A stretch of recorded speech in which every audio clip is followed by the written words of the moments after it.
Donald Trump shugaban ƙasar Amurka ya bayyana cewa za su kai wa ƙasar Iran hari idan ba ta amince da yarjejeniyar sulhun zaman lafiya ba. Masu saurare ku gyara zama domin jin rahotannin labaran da muke tafi da su akan abubuwan da ke faruwa a gabas ta tsakiya cikin wannan dai sato kasa katsi tsakanin ƙasar Iran da Amurka har ma da Isra'ila. A yanzu Donald Trump ya ƙara barazanar ƙara kai wa ƙasar Iran hari idan har ba su amince da yarjejeniya ba, yayin da a gefe guda kuwa Iran ke cewa idan Amurka ta zaɓi komawa yaƙi, to fa za ta ɗanɗana kuɗarta domin a shirye suke, idan kuma sun zaɓi a tsayaye sulhu, to su samar da abin da yake wanda ƙasar Iran ba za ta cutu ba. Donald Trump shugaban ƙasar Amurka ya ce a ranar Laraban nan, wato cewa tattaunawa da Iran ta shiga matakin ƙarshe. Amma ya yi gargaɗin cewa za a iya kai sabbin hare-hare, wato idan Tehran ba ta amince da yarjejeniyar ba. Kimanin makonni 6 bayan ya dakatar da kai hari kan Iran domin kafa yarjejeniyar tsagaita wuta, rahotanni na cewa tattaunawar kawo ƙarshe, wato na rikicin ba ta samu gagarumin ci gaba ba. Trump ya ce a wannan makon ya kusa bayar da umarnin ƙarin hare-hare, amma ya dakata domin baiwa tattaunawar ƙarin lokaci. Mun shiga matakin ƙarshe na tattaunawa da Iran, za mu ga abin da zai faru, ko dai mu cimma yarjejeniya ko kuma za mu yi abubuwan da ba su da daɗi. Amma ina fata ba za a kai ga hakan ba, in ji shi shugaban ƙasar. Gwamnatin Iran ta mayar da martani da zargin cewa Trump na ƙoƙarin tayar da sabon yaƙi, tare da gargaɗin cewa idan aka kai wani hari za ta mayar da martani har ma fiye da yaƙin gabas ta tsakiya. Inda a wannan wato barazana da Donald Trump ya yi, ƙasar Iran tana kallonsa a mazaunin wato kamar yunƙuri yake yi na ƙara tashar da sabon rikici. Inda ƙasar Iran ɗin ta nuna cewa to fa a shirye take idan wannan ƙasa ta Amurka ta yi wato tunanin komawa yaƙi da ita a karo na biyu, to fa za ta ɗanɗana kuɗarta. Wannan shi yake nuna cewa ƙasar Iran a shirye take idan har ma komawa yaƙin za a shirye take, babu wani abu da zai shige mata duhu, domin a shirye take duk wani tunani da ƙasar Amurka ke yi cewa ƙasar Iran ba ta da makaman komawa yaƙi, to fa ta yi tunanin da ba haka yake ba. Domin Iran tana nan jibge da kayayyaki na yaƙi wanda za ta gwabza gaba da gaba a karo na biyu da ƙasar Iran ɗin da ƙasar Amurkan da kuma wato Isra'ilan. Wannan shi yake ƙara nuni da cewa wannan ƙasa ta Iran tabbas marucin kan dutse ce, bata shirya bata fito. A yanzu dai za mu iya cewa zaɓi biyu ne ya rage wa wannan ƙasa ta Amurka da Isra'ilan, walau su koma yaƙi, walau kuma wato su amince da dukkan abin da ƙasar Iran ta zo da shi, wanda ta aminta da shi a yadda, wanda kuma bata aminta da shi ba a kyale ta, domin hakan shine mafita. Domin Iran ta nuna cewa ba za ta ƙara aminta da wani batu da zai kawo cikas gare ta ba, musamman ma kan batun dakatar da wancan shiri nata na nukiliya, wanda wannan babban tsaiko ne da zai kawo mata tasgaro, wanda yadda da wannan ƙuduri babban abu ne.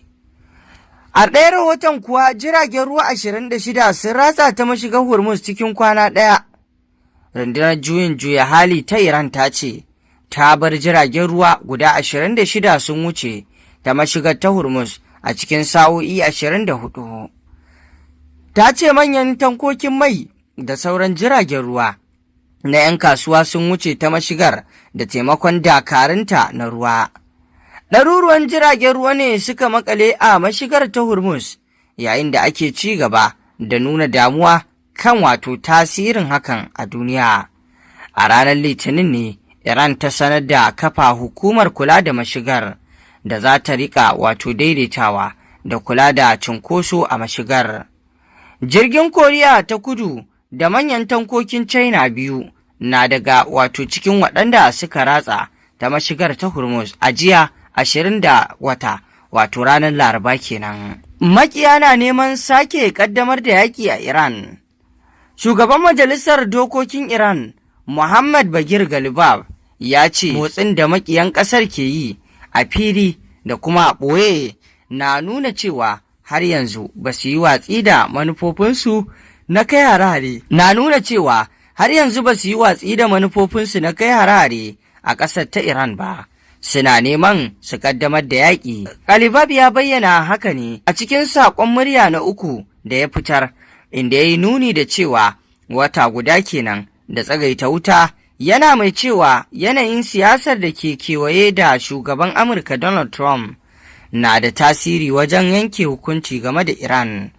Ya ce ana ci gaba da matsin tattalin arziki da na siyasa kan Iran domin tilasta mata ja da baya, amma ya yi ikirarin cewa sojojin ƙasar sun yi amfani da wannan lokacin tsagaita wuta wajen sake gina ƙarfinsu da shirinsu na aiki.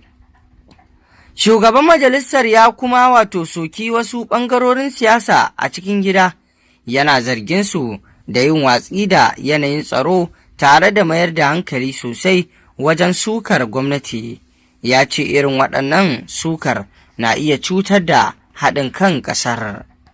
Gaskiya dai al'amuran da suke faruwa batu ne da yake nuna cewa ƙasar Iran ta zama murucin kan dutse, kuma ta zama ciwon ido ga ƙasar Amurka da Isra'ila, domin alamu na nuna cewa duk take-taken da ƙasar nan ta Amurka da Isra'ila ke yi domin cimma burinsa akan ƙasar Iran, to fa ba za su iya cimma wannan buri nasu ba, saboda na gaba ya riga yi gaba.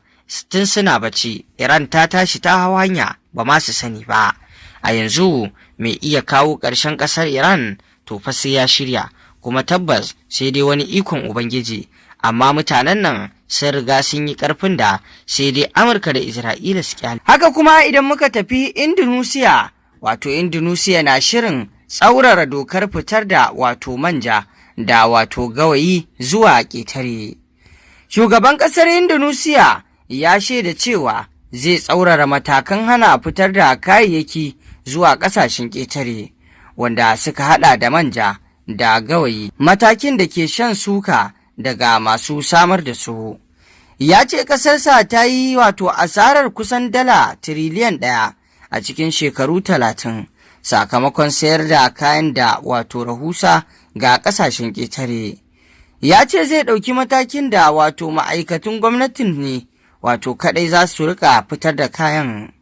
Indonesia ita ce ƙasar da ta fi kowace ƙasa a duniya samar da manja, da yawanci ake amfani da shi a yankin Asiya da Afirka saboda sauƙin kuɗin shi. To masu saurare, ƙarshen rahotannin labaran kenan da muke tafi da shi. Ku ci gaba da bibiyar wannan tasha tamu domin samun rahotannin labarai akan abubuwan da ke faruwa a duniya baki ɗaya. Mun gode.